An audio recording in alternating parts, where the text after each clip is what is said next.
Hi, my name is Jan Benham, founder of the Institute of Aromatherapy and Aroma Shop. I'm here today to talk about aches and pains. And can essential oils help or not? So first of all, let's look at what aches and pains are in the body.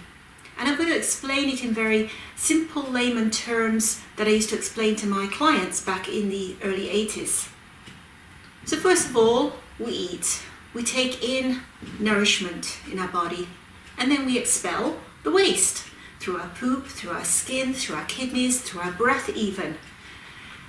And what starts to happen is, if you are somebody who's eating the normal diet of processed food, white bread, and possibly not pooping enough or not expelling all the waste, then you start to get a buildup of waste in our bodies. In Ayurvedic medicine, they call this ama. So the body has to put it somewhere.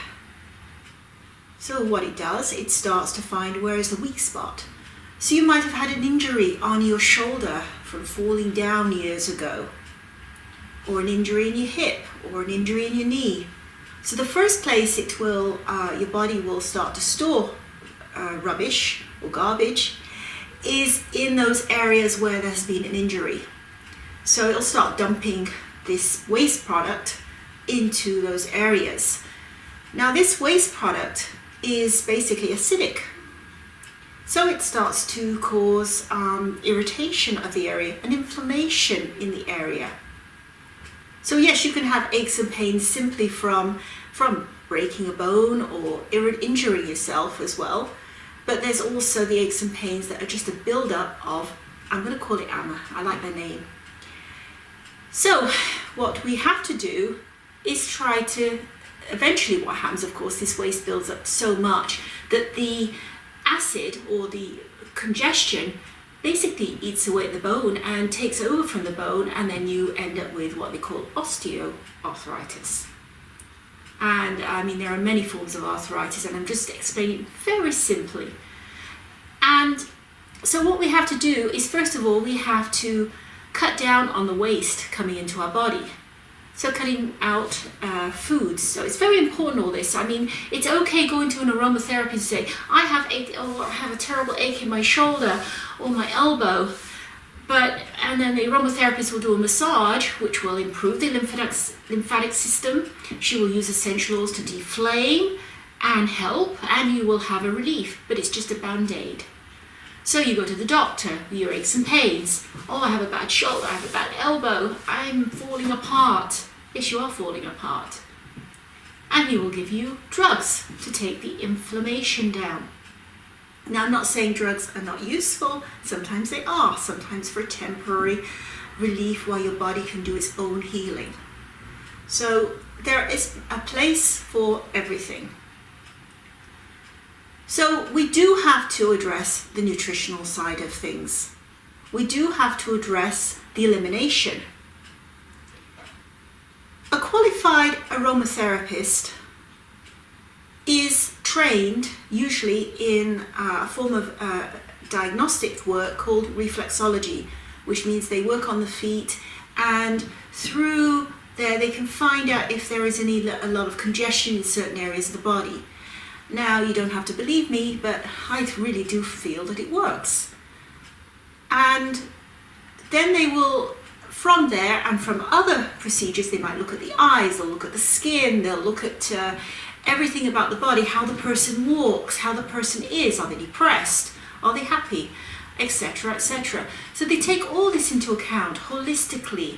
So they look, okay, the person's got an ache and a pain in their shoulder, but they also seem to have a big belly and possibly fatty liver syndrome, who knows. So they look at all this, and then they will mix up essential oils to help that problem, but also to help the whole being, the whole person. And usually they do a massage, and it's a lymphatic drainage massage usually, so they're helping to move the lymph through the body so the body can eliminate. So of course, somebody who comes for weekly aromatherapy treatment, even if they don't make any changes to their diet, nutrition, or elimination, they will feel better and it will help them. But it's still a band-aid effect. So how do we do this? Well, first of all, with nutrition, I used to just ask my customers to write everything that they ate for the whole week, or everything they even drank, down on a piece of paper, and I would look at it, and usually you could see very clearly what needed to be changed. And often there was just minor dietary changes to occur. For example, drinking more water, cutting out sodas like Diet Cokes and things like that, cutting out processed foods, eating a more wholesome diet. And often that was all that was needed to facilitate the healing process. We can go into more details about that in another time, in another podcast, but that is often all you need to suggest to people. You don't have to send them to a nutritionist to have everything, the macros read and everything else. Just simple changes, and slowly as well. So the important thing is then to, once we've stopped the toxins coming in, or at least reduce the amount of toxins coming in, the body has a chance to start clearing out. So the lymphatic system might suddenly get a whole load more garbage coming in, and your skin actually might start to break out, because the skin is it's the largest organ in the body, and it's another process of elimination. So the person might find that they start to break out, which is part of the cleansing process. They might even have some headaches when they first change their nutritional diet around. So that's a little bit, and then obviously if we do a treatment using reflexology or using any other form of therapy, massage, Thai massage, whatever, you will help the lymph move, and the ama then can slowly move out, and the person will feel lighter and feel better. And this is where we come into looking at the essential oils. So here I have deliberately chosen just 6 essential oils, and I've deliberately also chosen the mainly middle notes. I've just looked in a previous podcast at top notes, the citrus, and I've looked at some base notes and some of my favorite essential oils. So I thought it would be nice to look at middle notes, and these are typically herbs. So when you look at, those of you who are studying the aromatology, we look at botanical classification, and we found that herbs that kind of look like each other tend to work similar on the body. Now herbs are in a classification of their own, they're very varied, but they are plants that are kind of the doers of the body. They work on the middle area of the body. They work on detoxification, they work on the digestive system, the metabolic system. So we're going to look at the essential oils individually next. So we're going to look at 6 essential oils. There are many others that will help with aches and pains. And I'm deliberately leaving out lavender, because lavender is often used for pretty much anything. And the reason why lavender is used a lot is because it also helps with the other essential oils. So if you mix up a bunch of essential oils and add a drop of lavender, it will enhance the blend.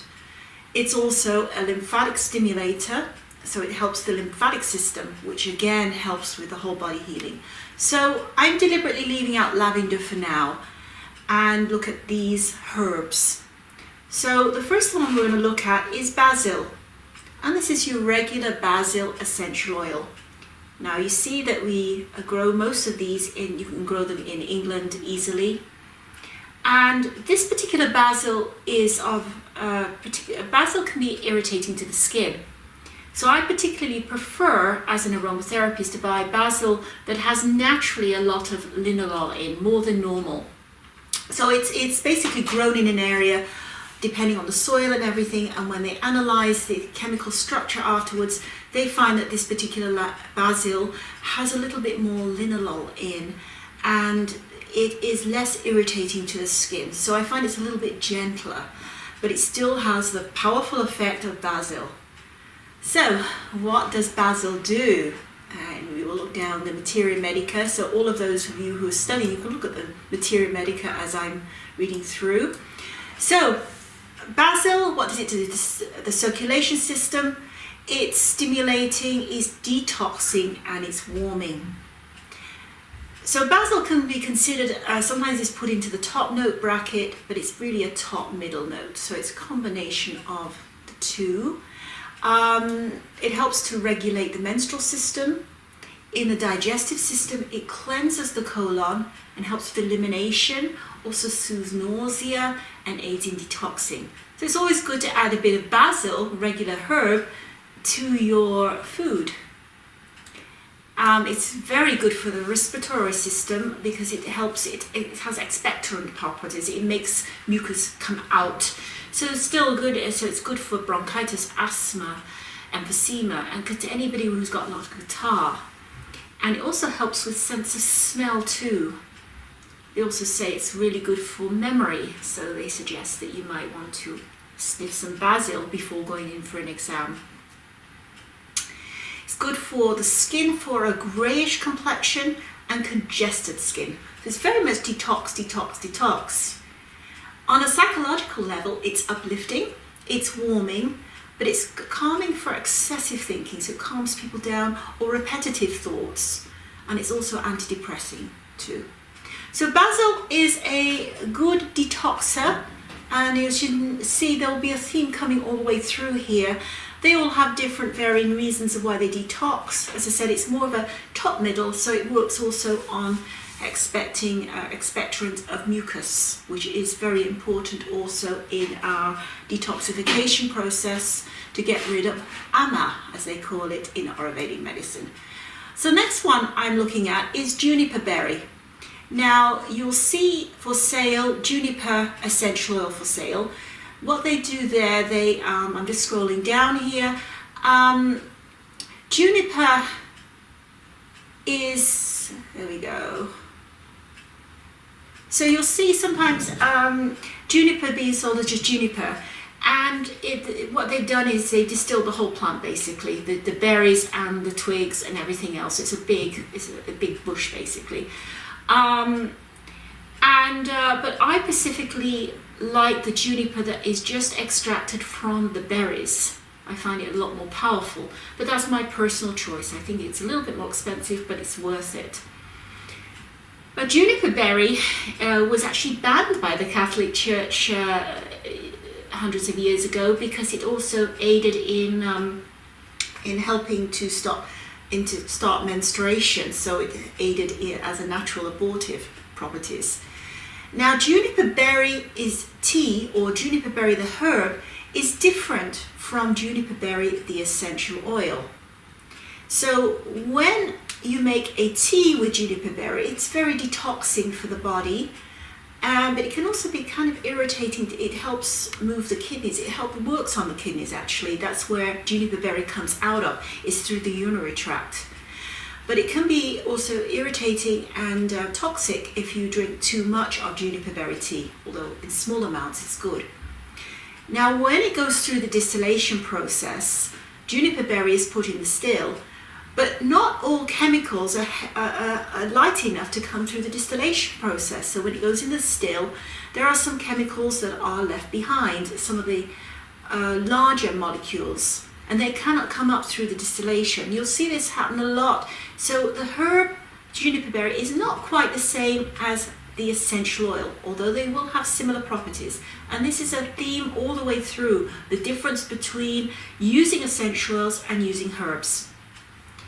So juniper berry actually is more gentler than the herb. It's because they remove the what I call the harmful area, or the irritating factor chemicals out of the essential oil. It's not in the essentials, it's naturally occurring. So what is juniper berry good for? Well, it's great for getting rid of excess fluid in the system, stimulating the urinary tract. It helps with stimulating the general circulation. It's also very detoxing, great for cold hands, cold feet. I combine it with black pepper for this. It's really good. Helps with, because it gets rid of uric acid buildup. It helps with the treatment of arthritis, rheumatism, and obesity and muscular aches and pain. So it's because it helps to eliminate the uric acid buildup. It's very calming, so it's calming for stress. It reduces anxiety. So that's another good plus there. So it's used a lot for anxiety. So it's a diuretic, it increases the flow of urine and is cleansing to the kidneys. In the skin, it detoxes, it helps with acne, pore elimination from the skin. Great for use in eczema. I've used it a lot in my eczema blends and cellulite, and it's antiseptic and it's toning. So it's very good for skin care. On a psychological level, it's uplifting, it's clearing, and it helps to maintain your energy. So juniper berry is again, it's different again from basil, very powerful in its own right. The next one we're going to look at is marjoram, and some little rules thing to look at here as well.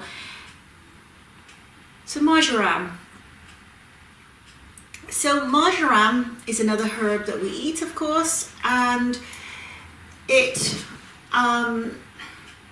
basically it helps with pain. It helps numb. It helps numb the nervous system. It helps numb pain.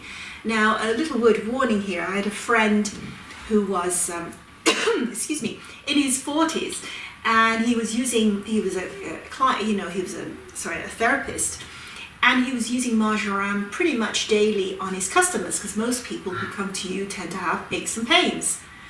And he would apply marjoram pretty much daily and a few times a day. So he was getting a lot of exposure to marjoram.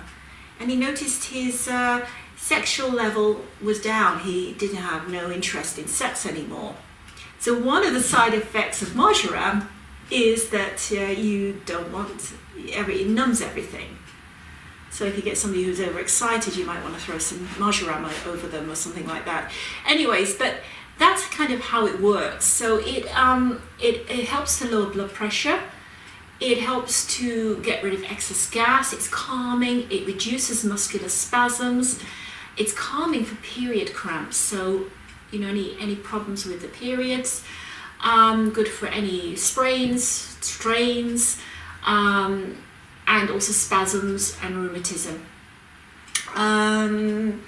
It's used for insomnia. So one of my sleep blends is I always add a few drops of marjoram to the blend to help people relax and go to sleep.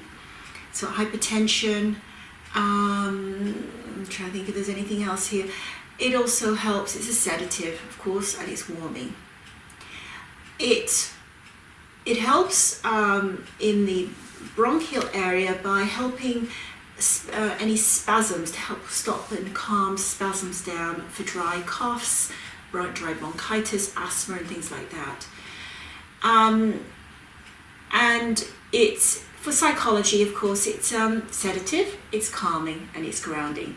So marjoram is a very powerful pain reliever. That's why this is in my group of 6. Then we go to rosemary. Now rosemary, I think, is one of my favorite. They always say a happy home is always growing rosemary. Now I grow, when I was in Canada, I always tried to grow rosemary, and sometime every winter we have to bring it in because it's just too cold in the winter, so the bush can die. I have had a few instances when it didn't, but I always had to wrap it up and bring it inside, or wrap it up well so the frost didn't get to the rosemary. But in Europe it grows, it's in its natural home, and already I went outside to my rosemary plant and it's already, we're just at the beginning of the middle of March here, and it's already producing flowers. So later on I'm going to put this in my food. The leaves here, the leaves here, cut them up and put them in with my food. So rosemary, one of the effects of rosemary, it's very powerful for cleansing the liver, and it's got a eucalypty type of smell, so it's really good in aiding digestion. Now, there's one suggestion that you don't use, cautions that you don't use on people who suffer epilepsy. Now, this is what we were taught. There's been a lot of contraindications bounded around since I was taught aromatherapy 40 years ago. And I used to have a shop. I still have a shop, but I used to have a shop where we were distilling oils every day. We had oils being decanted every day, and this shop was filled with all sorts of different essential oils, so the aroma was very strong and it permeated the whole building. We had everybody coming in, old, young, and nobody had an epileptic fit. Nobody had any shock to the system. In fact, most people felt great coming in. In fact, we had a lot of people just coming in for a cup of herb tea daily, just because they liked the feeling, they liked the presence there. It wasn't a perfume smell, but there was definitely a strong odor.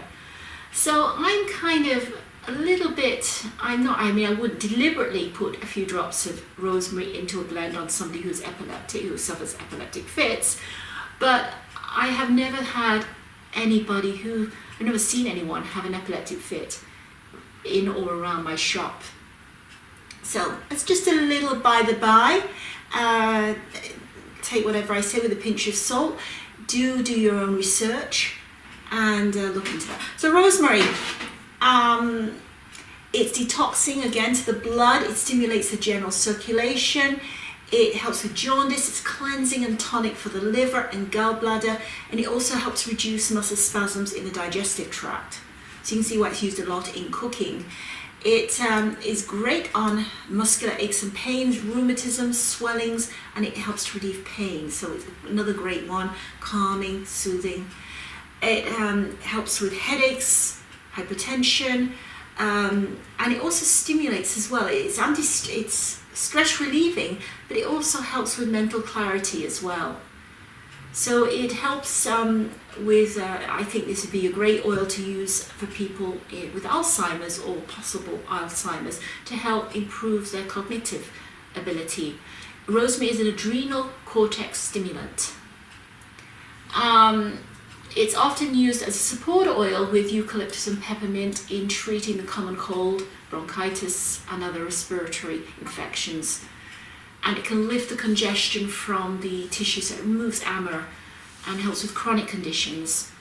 In the skin and the hair, it helps with dandruff, helps grey skin tone, smoker's skin, good for oily skin, promotes the blood circulation. I use it in my hair tonic to stimulate the growth of the hair again.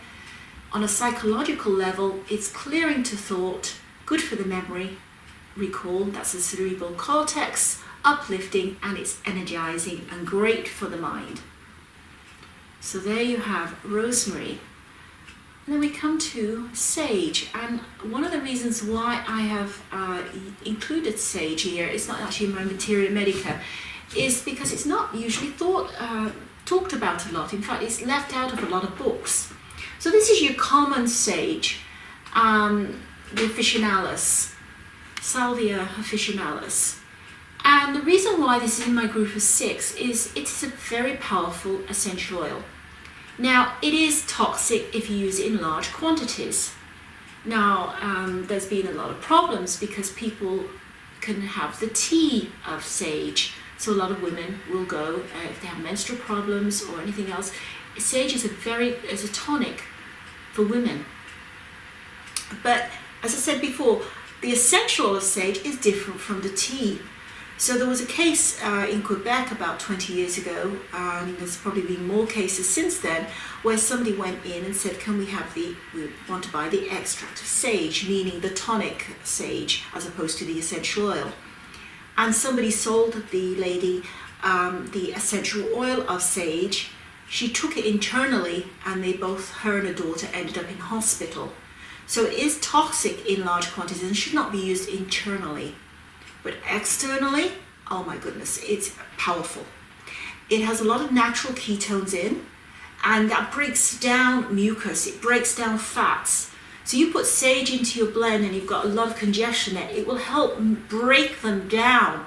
And then combine it with the other essentials, you can move it through the system. So it breaks everything down and helps to move. It's very warming.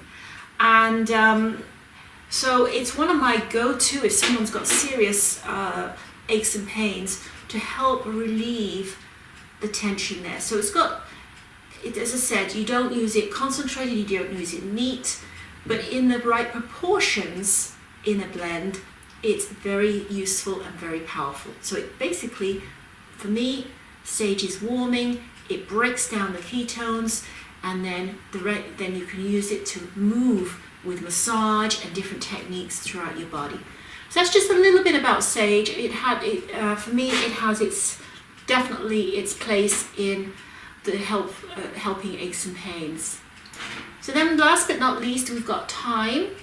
Again, this is a thyme linalool. There's red thyme as well, and that can be very irritating to the skin. In fact, I developed an allergy to thyme because I was using it again daily because it's so powerful. It helps really well with aches and pains.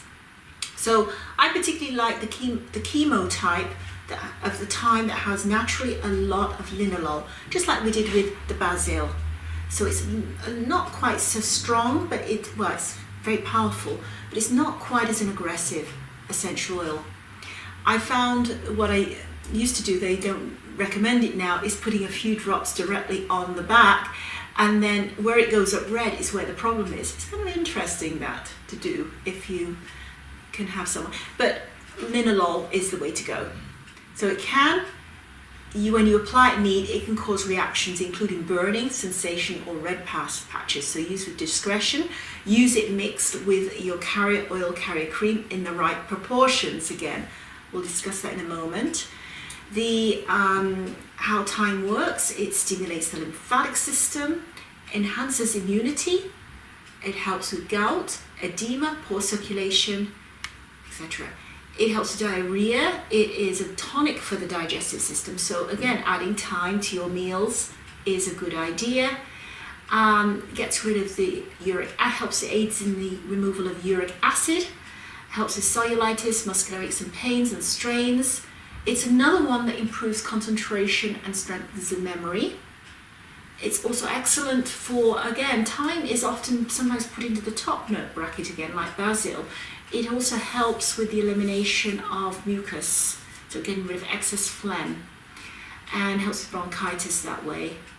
On the skin, again, it helps with acne, bruises, dermatitis, eczema, insect bites, lice, and it's a good antiseptic, but no more than 0.5% dilution. Any use of that will irritate the skin. Any more than that.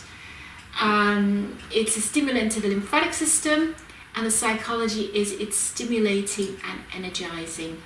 Oh, go back to sage. Sage is warming, it's calming. It's the ketones are very calming to the body. Now that we have discussed the individual properties of each of these essential oils, how do we blend them? First of all, these are usually considered to be middle notes. And then we have top notes and base notes. So going on our previous podcast of using citrus and then some base notes, for example, frankincense that I've talked about in previous podcast, we're going to look at a couple of different blends. So for example, if I have a customer who has a lot of swelling and a lot of fluid in her body, I would look at using juniper berry. And then for citrus, I would use grapefruit because that aids in lymphatic detoxification. So the juniper berry helps with removal of uric acid crystals and also gets rid of excess fluid in the body. I would also, in this case, also add some lavender. Now the amount of drops that we use in a blend is anything from 15 to 30 drops total of essential oil to 50 ml of a carrier oil, carrier lotion, or carrier cream. Now that doesn't mean 15 drops of each of these, it means 15 drops total. So 15 to 30 drops to 50 ml of a carrier. So in this case, going back to the juniper berry, grapefruit, and lavender, I would use 12 drops of grapefruit, we always use more top note, 8 drops of juniper berry, and 3 to 4 drops of lavender. And the reason why I would add the lavender is lavender aids in the lymphatic drainage and also enhances the blend, so it makes it work even better. And let's take client number 2. So client number 2 has a lot of chronic pain, so she's been in pain for a long time. So we want to get rid of the pain, or help at least dull the pain. So we're going to use marjoram. So marjoram and rosemary for the inflammation. And then I am going to add some lemon for detoxification and some frankincense, which also helps with pain as well. So the drops here I would use would be 8 drops of rosemary, 8 drops of sweet marjoram, 10 drops of lemon essential oil, and 1 to 2 drops of frankincense. That would be a good blend to mix up. You could make it a little bit stronger to make it up to the 30 drops in this case, but I would start with the lower amount and then see how that goes, and then you could always add more marjoram and more rosemary to the mix. So there we have it, how to help aches and pains.